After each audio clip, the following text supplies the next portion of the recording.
New York, and on the new Hot 97 app. Ebro in the morning on Hot 97. Ladies and gentlemen, give it up one time. Governor Phil Murphy's on the phone. Yay, Governor. Hey, guys. Good morning. Good morning. Good to be with you. Hey, thank you for taking the time out. I just wanted to, tell you, from what I can see, it appears you're doing a great job with handling the current state of affairs with COVID-19. And being assertive and, about really making sure people understand how serious this is.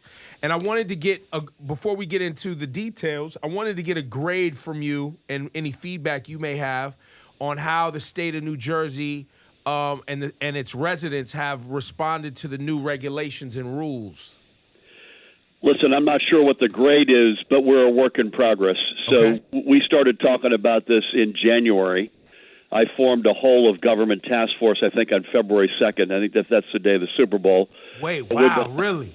Yeah, and we've been at this trying to try to stay out ahead of it and get out ahead of it. We announced a whole range of steps over that period of time, but particularly on Monday. So we called up the National Guard. Schools, public and private, are canceled. Bars and restaurants are takeout only. Gyms, theaters, now indoor malls are closed. Casinos closed.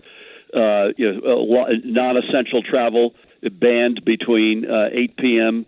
and 5 a.m. every night.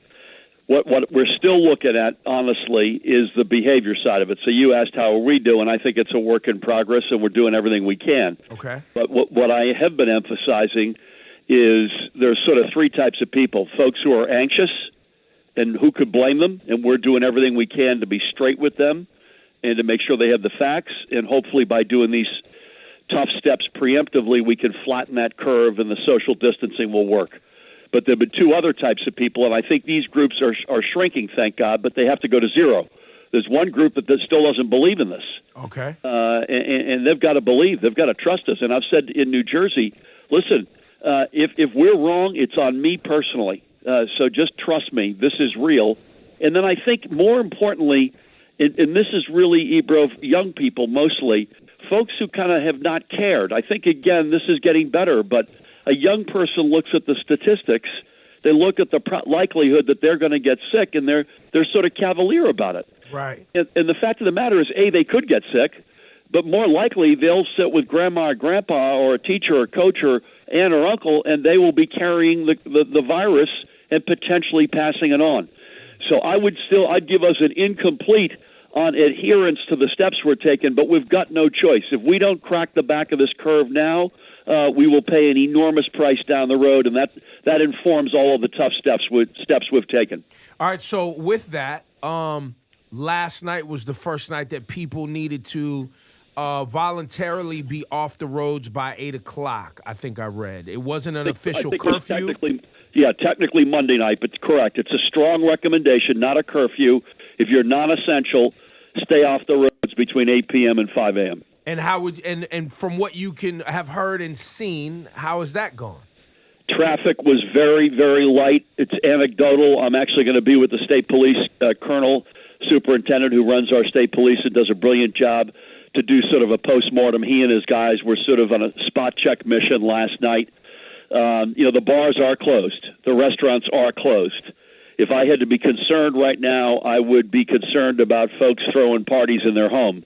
Right. Again, most folks in Jersey get it.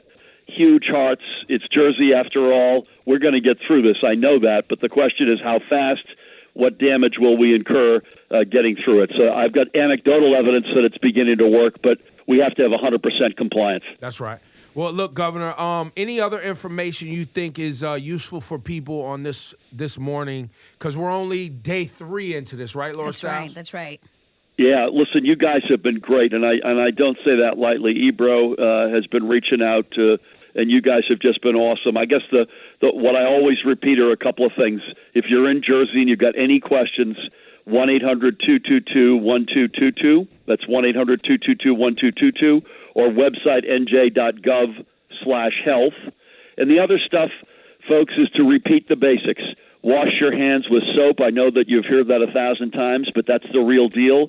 Don't cough into your sleeve and your arm, not in your hands. Don't touch your face. If you don't feel well, stay home. And please, God, adhere to these social distancing